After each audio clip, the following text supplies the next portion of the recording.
welcome Mr. Feige. How are you? I'm very, very good. Good. Hello? How are you feeling? I snuck out there to watch that piece with you guys because it still blows my mind that Guardians of the Galaxy that comes out next Friday. I saw it, by the way. I went to you let me come to the premiere, and it is honestly, it is beyond any, and I swear I'm not just saying that because you're here, but James Gunn has managed to make a visually stunning film that is hilarious and action. It's absolutely go see it. But it is our 10th Marvel Studios movie. The 10th movie that takes place in our cinematic universe, and I can't believe it, and I can't wait for you guys to see it, because it always starts in this room. It always starts with you guys in this room. From John Favreau walking out there in 2000, whatever, 6 or 7, it's been amazing. And we put that piece together just for this room. And it's very, very cool. And what's exciting, particularly this year, is we had a movie called Captain America: The Winter Soldier. Guardians comes out this Friday, and I love the notion that you guys are just as excited for part 2 or part 3, something that you've already seen before, the next adventure, but you're just as excited for something fresh and something new with Guardians. And what we're going to talk about today is 2015, where we're doing a very similar thing.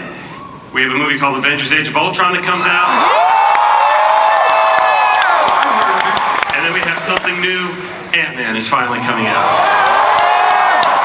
And you want to meet some people involved in Antman? All right. The director of Antman, Peyton Reed. This is the first time visiting Comic-Con for both of the Antman I'm about to introduce you to, Paul Rudd.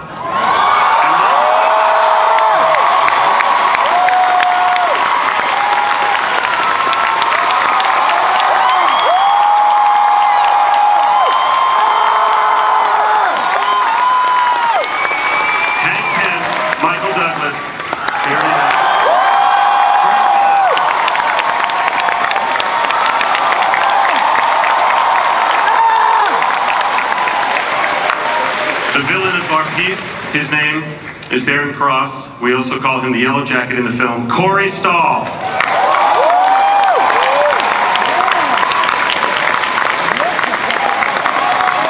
And there have been some rumors recently about who's playing this part in the film, but now finally confirming, no more rumors, playing the daughter of Hank Pym, Hope Van Dyne, Evangeline Lilly.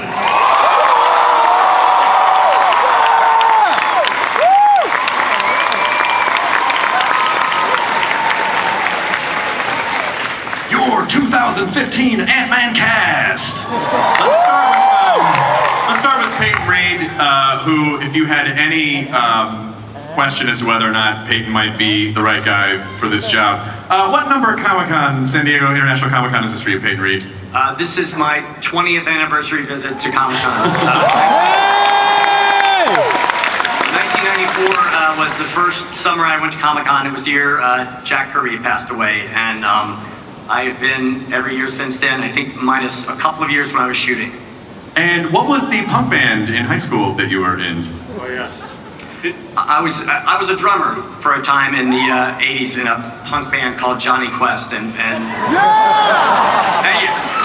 in addition to being the drummer, I was in charge of drawing the flyers for the shows, and we did a show I think in 1988, and I drew a sort of a rip-off of Avengers #1, where all the band members were members of the Avengers, and of course Ant-Man was an original Avenger, and I drew myself as Ant-Man, and I would love to... Did they bring that? Yeah, there it is, yeah! There it is. That's that sweet new Johnny Quest LP that all the kids are digging. Yeah, there's going to be a big reunion. Is that you down on the drums? That's me flying on the twin snare drum thing. Flying carpenter ant.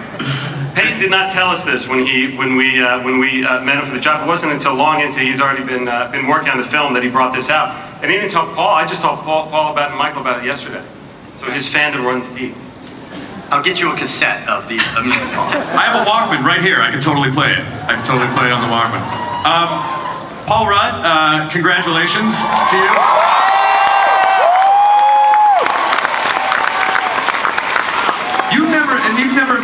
Comic-Con? You've never sat up on this stage before? This is my first time here. They call that a Comic-Con virgin. Yeah. I'm a Comic-Con virgin. What? Don't shout pop the cherry. I mean, that's disgusting. It's a human being. How dare you? That's what it was. Yeah. I'm popping my Comic-Con cherry. This is it. And it is as advertised. This is unbelievable. If you're going to do it with 7,000 people. Hey, right? Yeah. So, how does it feel to basically to come into the Marvel Universe as, you know, what will probably be another, like, tentpole? Like, you're gonna be this guy for a while. Like, what does that feel like? It's a mind bender. It's so exciting. I'm so honored to be a part of it. It's really thrilling, and it's kind of tough to wrap my brain around. I mean, I've been doing this as a job for a while, but this is a whole other thing. And I'm excited by the challenges. I'm thrilled to be working with such great people, and looking forward to seeing how it all is. Excellent. Mr. Michael Douglas.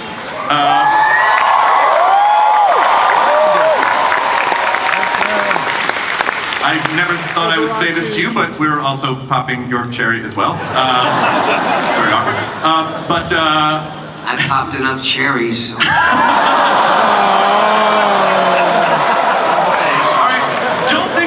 Just talk about that for the next hour.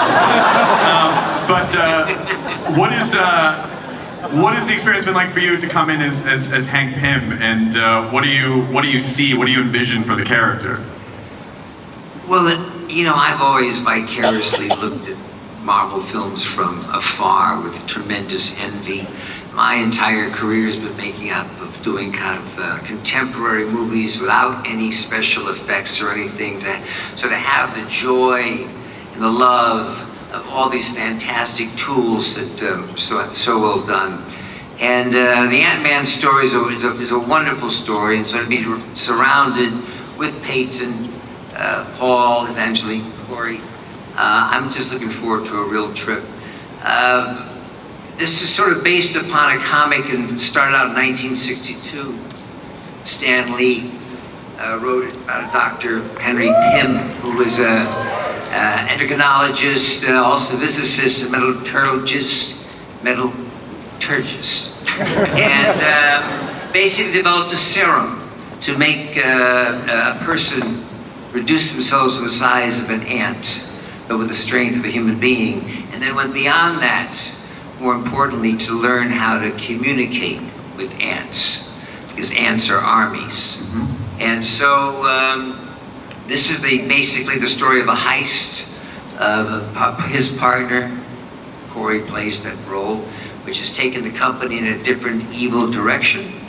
And I have found a mentor in Paul to take over my position as Antman. The only trouble is that Paul is in such great shape, such incredible shape, that the physique, the Antman bodysuit just we had to soften it up.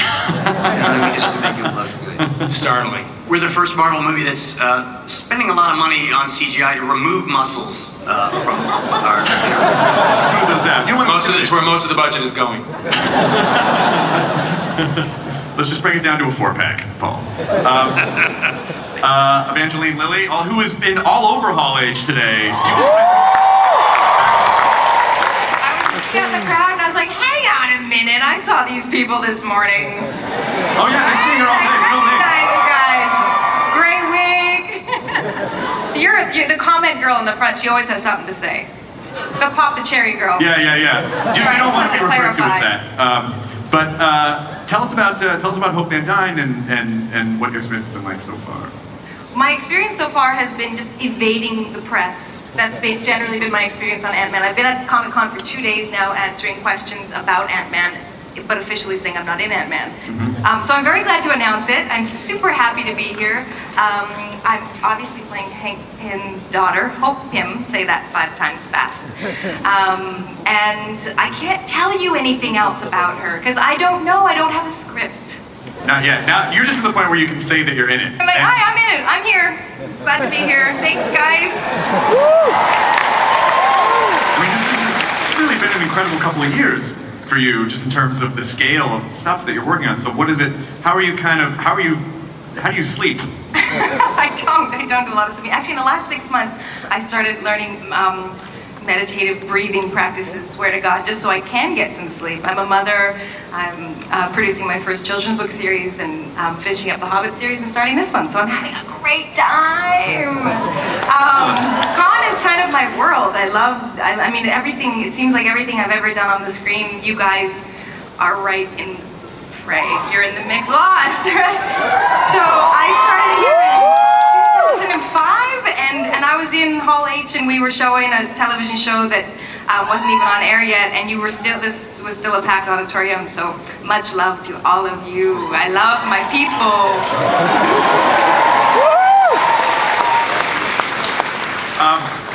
Corey Stahl, also here, who's playing a character by the name of What can you tell us about Darren Cross, Corey?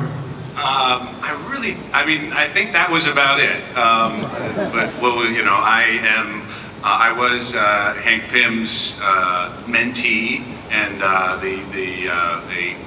genius scientist as well. And I've taken over the company, and some very judgmental people may think that that's in an evil direction, but I think I'm just taking it into the future. What can you, Kev, can you tell us anything about Darren Cross?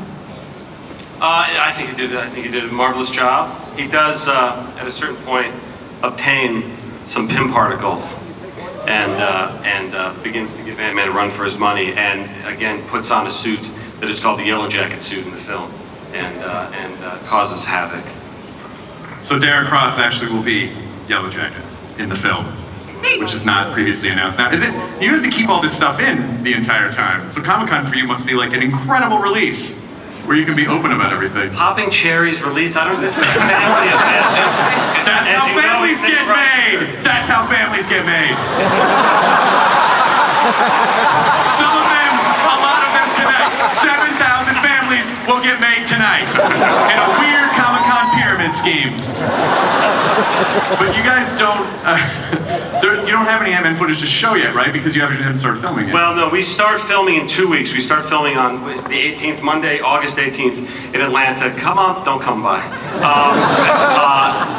So we haven't started filming the movie yet, but we filmed a little something to show you guys. Thanks to Peyton, thanks to Paul, thanks to Michael, and thanks to some of the visual effects tests we have in the works. Here's a quick look at Antman.